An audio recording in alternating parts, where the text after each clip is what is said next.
그것은 지금 현재 우리가 살고 있는 이 세상이 어떤 세상이고 앞으로 어떤 세상으로 펼쳐질 것인지를 생각해서 잘 현 세상에 맞게 살라 그 말입니다.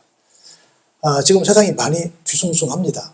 우리도 정권이 새로 바뀌어서 새롭게 출발하고 있고 여전히 지지자 반대자들이 있고 또 우리나라 밖에서는 저쪽 러시아와 우크라이나가 지금까지도 전쟁을 그치지 않고 있고 그리고 또 이스라엘과 이란이 또 한때는 이스라엘과 이란은 굉장히 잘 지내는 그런 관계였거든요. 지금은 또 적이 돼서 저렇게 또 싸우고 있고 또 그 영향이 또 다른 데가 또 미치고 있고 우리는 당장 우리나라는 기름이 한 방울도 안 나오잖아요. 기름을 사서 써야 되는 입장인데 또 기름을 사서 쓰는데 문제가 생기면 또 여러 가지 도미노 현상으로 이 믿음에 문제가 또 많이 생기는 것들이 있어. 그래서 어느 한 나라, 어느 두 싸움부터는 그 나라들만 문제가 아니라 어떤 문제가 터지면 전 세계가 함께 아파하는 그런 상황이 좀 되고 있습니다.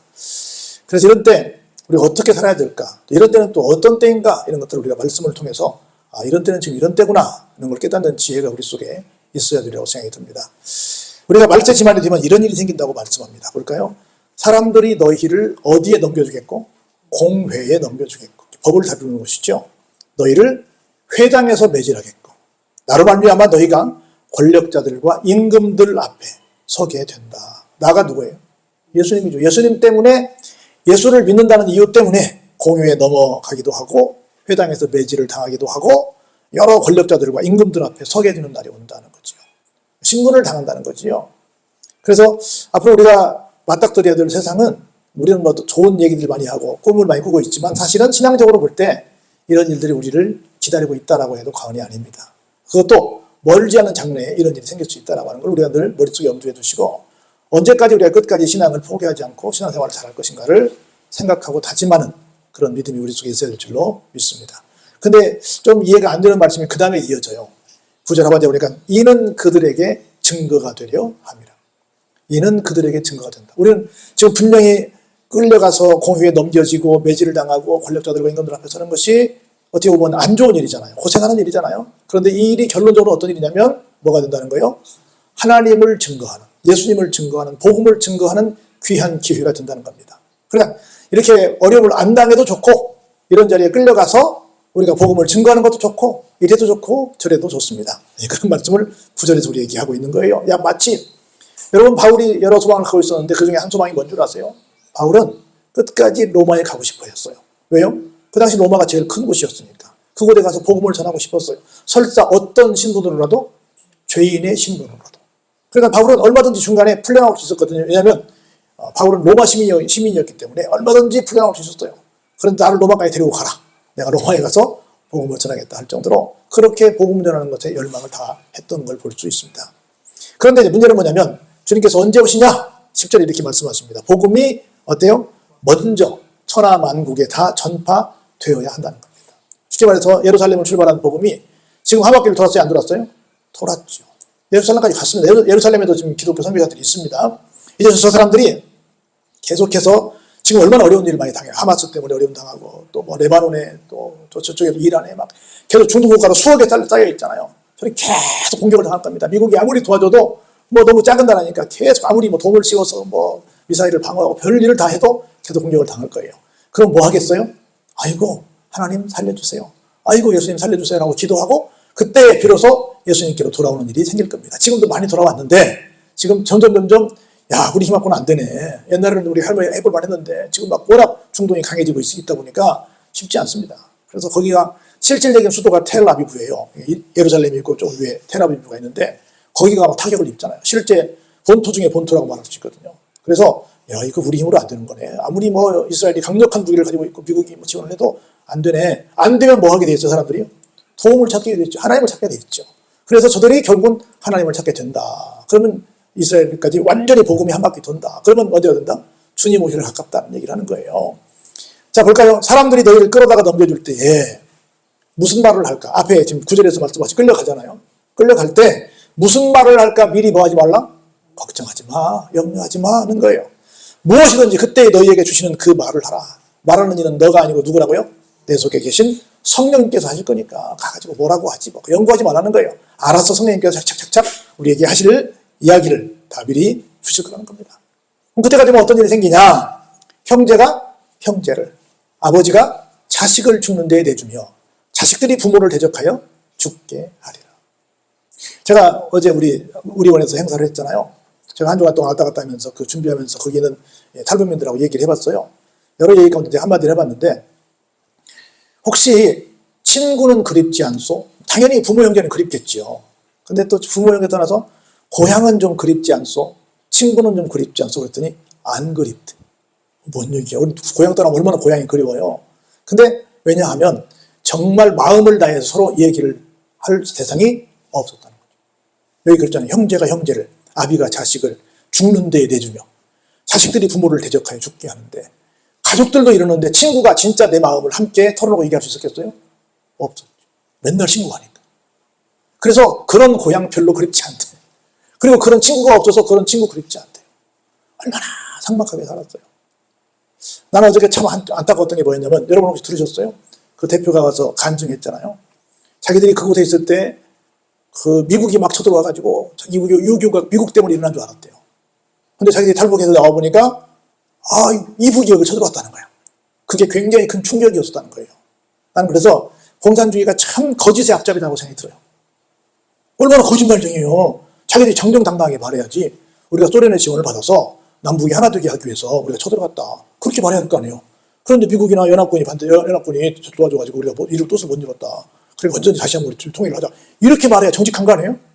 근데 자기들이 이렇게 해놓고 분명히 1950년 6월 25일 새벽 4시 주일날 아침에 모두 다 군인들 휴가 나가고 교회 간다고 다 준비하고 있는 시간에 쳐들어와 놓고 우리가 쳐들어갔대. 이게 말이 됩니까? 자기 그렇게 배웠다잖아요, 거기서. 얼마나 치사해요? 자기들이 쳐들어갔다고 말해야지. 우리를 해방시켜주기 위해서, 해방군이라며. 해방시켜줘서 왔다며, 우리를. 근데 그 말은 뭔 말이고, 다시 또 우리가 자기들이 안 쳐들어갔다는 건 뭔 말이에요? 얼마나 거짓말쟁이들이에요. 이렇게, 그렇게 맨날 거짓말하고, 이렇게 서로 신고하고, 이렇게 하니, 거기에 뭔 정이 있겠어요? 그립지 않대요. 그런 얘기를 하더라고요. 그래요. 내가 그래서 놀랬거든요. 근데 우리는 얼마나 친구들도 그립고, 고향이 그립고, 얼마나 그리워요. 근데 이렇게, 하나님이 없는 곳, 그들의 믿음이 없는 곳은 어때요? 형제가 형제를, 아버지가 자식을 죽는 데 내어주며, 자식들이 부모를 대적해요. 어때요? 죽게 하리라. 죽게 하리라. 그런데 볼까요? 또 너희가 내 이름으로 말미암아 모든 사람에게 뭘 받아요? 미움을 받아요. 예수쟁이들은 미움을 받죠. 그런데 중요한 말씀이 있습니다. 한번 읽어볼까요? 끝까지 견디는 자는 구원을 받으리라. 할렐루야. 제일 중요한 건 뭐예요? 끝까지 견디는 거예요. 나는 이게 참 안타까운 글을 하나 읽어보는데요. 여러분 그 인도의 성자라고 하는 간디 알잖아요. 마하트마 간디라고 하잖아요. 이 사람이 젊은 날에 유학을 갔어요. 정말 온갖 차별과 편견과 냉대와 뭐 이런 굉장히 차별을 받으면서 유학 생활을 했어요. 왜냐하면 그 당시에 영국은 이 인도를 먹어서 인도는 영국의 식민지였잖아요. 그런데 식민지의 나라에서 마치 우리나라가 조선 때 일본으로 유학한 것처럼 식민지의 나라가 영국으로 가니까 얼마나 많이 천대받겠어요. 또 여러분 보다시피 간디는 키가 커요. 키도 조그맣고 빼빼 마르고 막 큰 안경 쓰고 외모가 볼품이 없잖아요. 그런데 이 사람이 가가지고 성경책을 대하게 됐어요. 성경을 읽어보니까 너무너무 좋은 거야. 그래가지고 나는 꼭 예수 믿을 거야 하고 예수쟁이가 됐어요. 그래가지고 몇 번 영국에 가가지고 교회를 갔는데 계속 인종차별로 식민지의 나라에서 뭐 이런 데 와서 교회에서 계속 쫓겨난 거예요. 그래서 교회 못 갔어요. 이 사람이 한 말이 있잖아요. 나는 예수 그리스도는 존경하지만 그리스도인은 경멸한다. 이렇게 말했잖아요. 만약 이 사람이 진짜 거기서 예수를 믿고 교회에서 신앙생활 잘하고 잘 따뜻하게 해줬다고 한다면, 아까 얘기했던 그 에일 대학의 교수처럼 그랬다고 한다면 10억 인도 인구의 어떤 역사가 변한지 몰라요. 그런데 그걸 안 한 거야. 안 해주고 그 식민지의 나라에서 왔다고 그렇게 막 멸시해서 결국은 예수 그리스도를 믿긴 믿는 거 본인은 말하지만 교회와 상관없는 그런 무교회주의자가 된 거예요. 얼마나 안타까워요. 그래서 우리가 정말 진짜 믿음을 가지고 끝까지 견디면 그 사람들은 어때요? 구원을 받는다는 거예요. 여러분 보세요. 이런 일이 생긴답니다. 14절에 멸망에 가증한 것이 서지 못할 것에 선 것을 보거든. 뭐예요? 멸망에 가증한 것은 하나님을 믿지 않는 사람들, 예수님을 거부하는 사람들, 모든 우상 숭배자들, 이방인들을 가리키죠. 그들이 서지 못할 곳이 어디예요? 교회죠. 6.25 때 인민군들이 교회를 뭘로 썼어요? 자기들이 본부로 썼잖아요. 와서 막 그나발로 마음대로 짓밟았잖아요. 그들이 여기 설 곳이에요? 설 곳이 아니에요? 설 곳이 아니죠. 예수 그리스도를 영접하고 예배드리는 사람이 서야지 딴 사람이 왔으면 되겠어요. 여기 교회에. 안 되죠. 그런 일이 생기면 교회가 정복당하면 그 말이에요. 그때 유대에 있는 자들은 다 어디로 가라? 산으로 도망가라. 뭐 산이라고 그러면 여러 가지 뜻이 있겠지만 하여튼 하나님만 의지할 수 있는 곳으로 도망가라 그 말입니다. 그때 그런 일이 생기면 지붕 위에 있는 사람 어때요? 내려가지도 말아라. 집에 있는 것 무엇을 가지러 가지도 말아라. 밭에 있는 사람은 옷 벗고 일하다가 뭐도 가지러 가지 마라. 겉옷도 가지러 가지 마라. 그냥 무조건 그 즉시 피해라. 그날에 누가요? 아이벤 자들과 젖 먹이는 자들에게 화가 있다. 당연히 뭐 얼마나 제일 고생할 까네 그때예요. 그러면서 요구합니다. 이 일이 언제 일어나지 않도록? 활동하기 어려운 겨울에 일어나지 않도록 기도해라 라고 하는 겁니다. 이는 그 날들이 환난의 날이 되기 때문이다. 그 날들이 다 무슨 날이에요? 환난의 날이죠. 그 환난이 얼마나 심한가 볼까요? 같이 보시죠. 시작. 하나님께서 창조하신 시초부터 지금까지 이런 환난이 없었고 앞으로 이렇게 끔찍한 환난은 없을 것이다 라고 합니다. 그런 끔찍한 날이 언제요? 얼마 안 앞둔 미래에 우리 앞에 주어질 거라는 거예요. 얼마나 무섭습니까? 그런데 기가 막힌 은혜의 말씀이 이어져요. 그런데 하나님께서 우리를 너무 잘하시는 거예요. 그래서 그 날을 어떻게 하시겠다고요? 줄여주시겠다는 겁니다. 감한다는 건 줄여주신다는 거예요. 만일에 그런 환난의 날이 길어지면 어때요? 한 사람도 견딜지 못할 것이다. 모든 육체가 그 어려운 구원을 얻지 못할 정도로 그 어려운 환난을 못 견디게 되는, 그래서 구원받지 못하는 끔찍한 결과가 도출될 것이기 때문에 어떻게 할 것이다? 그날을 감해 주실 것이다. 누구를 위해서? 택하신 우리들을 위해서. 택하신 우리들을 위해서 그날을 감해 주실 거랍니다. 또한 그런 날에 어떤 일이 생겨요? 어떤 사람들이 말합니다. 보라, 그리스도가 여기 있다. 아니 그리스도가 저기 있네 하고 막 사방도처에서 내가 예수야 라고 말하는 사람들이 나온다는 거예요. 우리 잘 아는 것처럼 부끄럽지만 우리나라의 가짜 예수가 전 세계적으로 제일 많다고 그럽니다. 성경에 이 말씀이 나왔잖아요. 그렇게 한다는 거예요. 그리스도는 예수, 내가 예수야 라고 하는 거예요. 그리고 어때요? 거짓 그리스도들과 거짓 선지자들이 일어나서 어때요? 막 이적과 기사, 우리가 말하면 기적을 막 일으킵니다. 그래서 여러분 이단들은 다 뭘 얘기해요? 여기 신비한 일이 생겼다는 거야. 그래서 어떻게 합니까? 할 수만 있으면 택하신 자들을 미혹하게 된다는 겁니다. 그런 걸 우리는 뭐 해라? 너희는 삼가라. 가장 중요한 말씀이 있어요. 우리가 살면서 굉장히 기쁜 것이 하나가 있는데 뭐냐면 다른 사람이 모르는 이야기를 내가 알고 있는 거. 딴 사람에게는 안 알려주고 먼저 나한테 미리 알려주면 참 기분 좋잖아요. 그런데 우리 주님께서 어때요? 미리 우리에게 이걸 말씀해 주셨다는 거예요. 얼마나 감사해요. 특별 대우를 해줬다는 거죠. 미리 말씀해 주셨어요. 그러니까 미리 말씀해 드렸으니 어떠라? 잘 알고 잘 어떻게 해라? 대비해라라고 하는 겁니다. 사랑하는 성도 여러분, 우리는 모두 누구만을 의지하고 가야 돼요? 예수님만 의지하고 살아야 돼요. 그런데 21세기를 영적인 세대라고 말합니다. 영적인 세계가 온다는 거예요. 그럼 생각할 때 그러면 21세기가 되면 교회가 많이 부흥하겠네 이렇게 생각할 수 있는데 그건 아니고 사람들이 여러 신들을 섬기게 될 거라는 거예요. 그 중에 하나가 뭐냐면 미신을 섬긴다는 겁니다. 여러분 지금 TV 같은 프로그램 보세요. 이런 대단한 과학시대에 꼭 하면 뭐가 나와요? 무당이 나오고 막 희한한 그런 미신의 얘기들이 굉장히 많이 나옵니다. 거기에 또 설명을 해라 밑에다가 이것은 뭐 개인적인 주관적인 체험이니까 뭐 일반 할 수 없어 이렇게 글을 쓰지만 그게 많이 나와요. 여러 군데서.